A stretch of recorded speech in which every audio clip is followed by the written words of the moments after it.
as well, which is good to hear, not only from spectators trackside, but all the teams around the podium there in the pit lane. Well, the grid is starting to take shape here at Castle Combe for the Motors TV Open Trophy. Another mixed bag, because this brings together cars from the Sportsman GT Championship, from the BMW Championship. Effectively, it's an all-comers race, really, and we've got one or two, I'm afraid, that are missing because of problems earlier on in the day. For example, there's no Guy Parr, whose nemesis we saw go off. Kyle Tilley, not on the grid either. He retired in the most recent Sportsman GT race, and Chris Child also was retirement from that race, so he is absent. Roger Card's BMW, which was class-winning M3 indeed earlier on in the day, is absent as well. Intriguingly, at the back of the grid, I mean, how about this for a contrast? You've got sports prototypes at the front and a Mini at the back, a new shape Mini, granted, in the hands of Wayne Poole. We've talked about a number of his cars. He runs Formula Fords and some of the GT cars, the Sportsman GT Championship cars. Well, Wayne finally getting back behind the wheel. This is the car that Guy Parr drove, this Mini, in the saloon race. Wayne hasn't raced here for over a year. He should know his way round all right. I don't think necessarily he's going to be a race winner because he's going to give away an awful lot of power. The car at the front is the Jade with a Nissan engine of Tony Sinclair, just leading the pack away. Marcus Pye's joined me once again, and there is this Jade, which is a mighty bit of kit, Marcus. Absolutely right, David. It's the first of the Jade track stars. It was debuted 4 years ago with a Chrysler V6 engine. It was debuted here by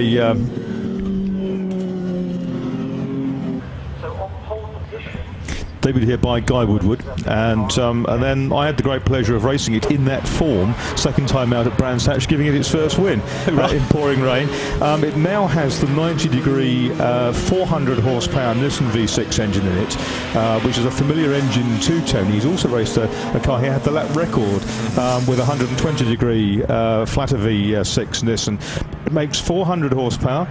Yeah, it weighs 640 kilos. This morning it was pulling 158 miles an hour up Avon Rise. So it is a mighty, mighty car. It's designed and built by Tony Sinclair, the man who's in it, who had a life-threatening accident 4 years ago, 4.5 years ago at Monza in Italy. When he went off, he sustained some damage, went off at about 140, 150 miles an hour, smashed his legs up. He came back very, very quickly, considering the severity of his injuries, got straight back into the saddle, started to win again, and of course he's spent his whole life around racing. His uncle was Burt Ray, the great Formula Ford manufacturer. Indeed so. Well, he's the man on pole position, Tony Sinclair. He's going to take some stopping in this. Andrew Shanley is with him at the front of the grid as we get set then, ready for this rolling start.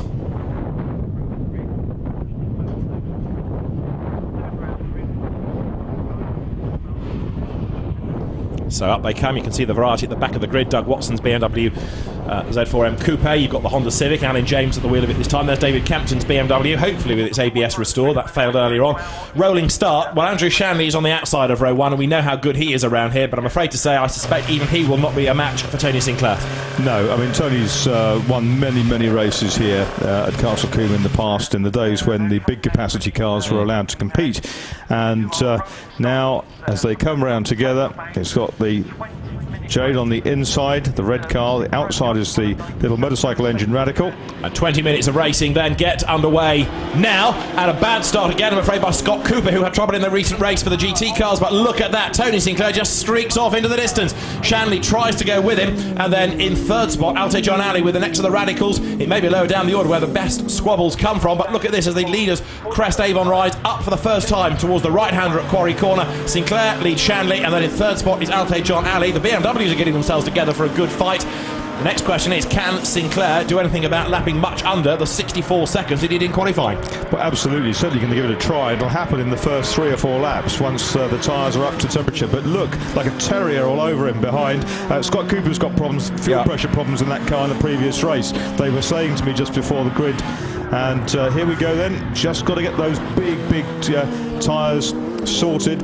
And Shanley on the edge, isn't he? I mean, he runs wide there, the car looking more nervous, and he knows he's got to make up ground through the corners, because in a straight line, this omnipotent Nissan engine J is going to pull away from him. Shanley, as you say, like a terrier, right there behind the leading car. But look at the way, 2 corners later, the gap has widened just because of the sheer grunt of that Nissan engine. And that's because the tyres also are coming in on that car now. The way Tony's worked them, he's been very careful to work them well on the first lap. He's got a 6-speed sequential Hewland FTR gearbox in it, and that puts the power down to the road very, very well.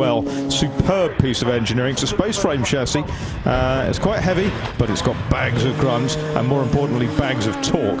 There's the third place car, Alte John Alley. There we've got Des Andrews in the Mega Heart with the Vauxhall engine goes through. Scott Cooper is still going with 1 or 2 issues. Then we've got Ian Crisp BMW, haven't we? Yeah, ahead of David Campton. Now, it was the other way around in the BMW race, wasn't it? Campton was a long way ahead of Ian Crisp. Ian, at his local circuit, saying after that race he seems to have lost a second from previous seasons over the winter. Looks like he might have got it back again now, because he's ahead of Campton, and joining in is the car that we didn't see in the BMW Challenge races because it's out of a different championship, but there it is, number 90, which is the M Coupe of Doug Watson. So a great BM fight here is building up. David Campton with the headlights ablaze, trying to find a way past, and the oil trader right on the tail of Crisp as they come down towards Tower. Good little scrap these two are having. Yeah, it's like a scene from the Munich Ring Road, isn't it? That's right. On board with Campton then, hard at work. Spectacular cars these, of course, rear-wheel drive. It goes very, very deep into Bobby's. That's compromised his run out of the corner, and Doug Watson might just be able to get the jump on him. Well, he's sideways as well. I think he found himself out in the weeds there. The car back in shot sideways, so it's all happening in that fight. Kempton had brake problems earlier on, didn't he, in the day with a lack of ABS. That's right. He went out in another session just for 1 lap, just to check that, I suspect, between races.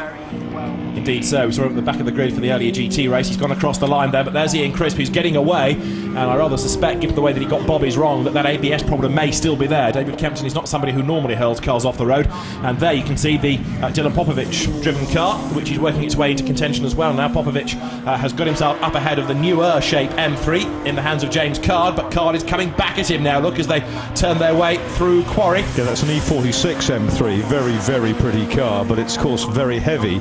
There'll be, what, a 3.2 litre V6, I would think, under the bonnet of that. And it's the Marlin, the very distinctive bright green Marlin that retired from its earlier race, that's defending at the moment. Dylan Popovic adapting to this new car, new for this season for him. And then behind you've got Alan James in the Honda and Wayne Poole somewhat distant in the Mini. Good to see him on the grid though, having a welcome saloon car outing. The leaders have gone by with a gap over a second now between the top two. The BMW battle continues then. 20-minute race this, and Ian Crisp is really going to have to work hard for the remaining 16 minutes of it to keep a sideways Campton at bay. Yeah, very oversteer. He got onto the curb, I suspect, there. Now this is what the BMW battle is all about. You've got two evenly matched cars running together, and they are becoming ever more spectacular as the drivers have to take more risks. So you've got Crisp working hard to stay ahead, Campton working even harder to get ahead of him, and the two of them come across the line there. The gap is only 0.2 of a second. And David Campton looking for a way round now as he climbs up towards Quarry Corner. So the two of them almost together. Crisp just a slightly stronger, more sure-footed, and if he's got a better brake pedal under his foot, then he's going to be more confident into that corner as well. Yeah, he's working hard, Kempton, because as the race goes on, the tyres will get hotter, the cars will slide more at the back end. As they slide more, the tyres get hotter, they slide more. It's a vicious circle, and those circles are big and black. Indeed, so Kempton still working overtime here. Up now, grabs a gear, turns into El Paddock now. Of course, it's going to be another factor of this that they're going to be lapped fairly soon. Not because they're slow, but because Tony Sinclair is just very, very quick. He's just done a 64.4, 3/10 slower than what he did in qualifying, so he's not yet quicker than a pole position pace. Increasingly, traffic will become an issue. He's pulling away from Shanley. Campton, though, is almost on the tail of Crisp, but sooner or later, their mirrors are going to be full of the leading prototypes. Out of Bobby's then, almost nose to tail. Campton has lost a bit of ground there again. Yeah, the car doesn't seem to be that nimble through there, does it, Kempton's car? But as they come down towards Camp, he moves in again. Out of the right-hander then, the two BMWs together, tyres squealing. Campton looking quicker now, the two BMWs together as they come over the line now.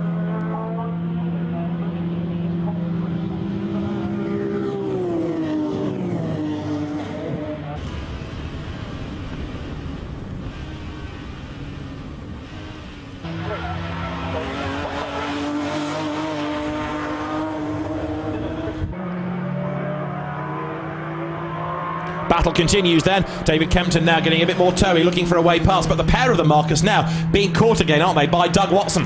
Absolutely, such is the intensity of their battle that Watson in that M Coupe is coming back at them.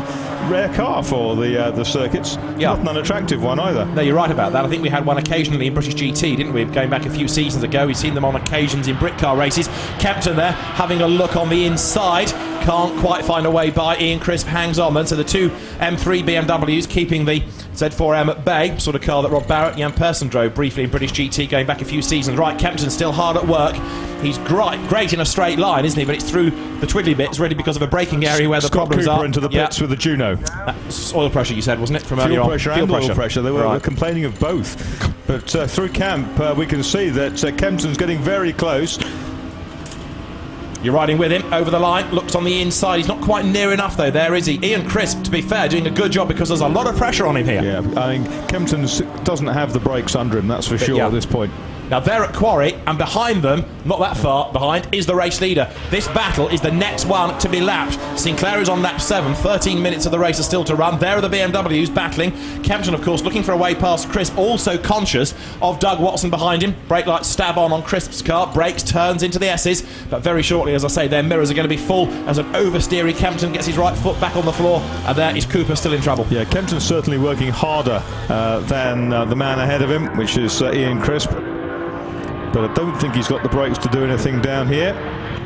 He has a look, and he's done that before, and Watson catches back up. Kempton there being held up a bit by Crisp. But just wait, where is Sinclair? He's reeling them in. There he is in the background. The race leader is about to happen across this BMW battle.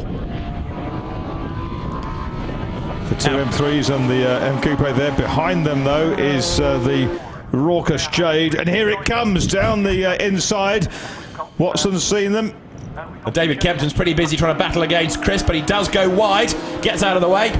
3, 2, 1. They're all picked off by Tony Sinclair. He zaps past the pits. He's pulling away 2.5 seconds clear of Shanley now. But because of the traffic, he's not quite going to be able, I don't think, to better his pole position lap, at least not for a while. Yeah, Shanley only 2.5 seconds behind as they crossed the line that time. But clearly, the race leader, Sinclair, had to slow down in the Jade just to make sure he made safe passage past the BMWs. Crisp ran wide coming out of Quarry, and Kempton more urgent in his efforts to get past than ever before. And while they're battling, of course, Shanley is coming up to them as well. The man in second place there in the yellow Radical. He laps Doug Watson, and David Kempton's going to be looking in his mirrors, no doubt. He's not got past Watson yet, has he, Shanley? Well, one of the problems here, David, is that when you're sitting in a big saloon car like that, it's very, very difficult to see a low car that kind of slips under the radar. It slips under the wing mirrors. Fair point. Well, it slips up the inside now, and Watson's trying to capitalise on all of that, you see, because Kempton did the right thing, got out of the way of the quicker car. He's left himself exposed. Watson tries to get up the inside. Kempton rallies and covers that, and also had a rather cheeky look to get past Crisp. Superb battle this between these different types of BMWs. The two M3s against the Z4M. Down they come towards camp. Shanley now released from behind them, but Sinclair's already gone across the line. He's storming clear of everybody else, as we rather expected. 11 minutes to go, and Ian Crisp is really having to work hard here. Kempton, he's all over him like a rash. Out to 8 seconds. Look at that. 6 seconds slower on that lap, Shanley, just by having to spend half a lap negotiating the BMWs. David Kempton on board with him, climbs now up towards Quarry, but again he's got to try and slow the car down earlier, and that gives Crisp a bit more of an advantage. Out of Quarry, Kempton grabs a gear, tries to think for the inside line, but every effort he's made so far just hasn't quite paid off. We know that in the earlier BMW race he was able to stay ahead and indeed pull away from Ian Crisp. Here though, again potentially with this ABS drama afflicting his pace, he cannot find a way by. Hugely frustrating day this for David Kempton. Yeah, he's working hard at it, he won't give up. Now the race leaders working their way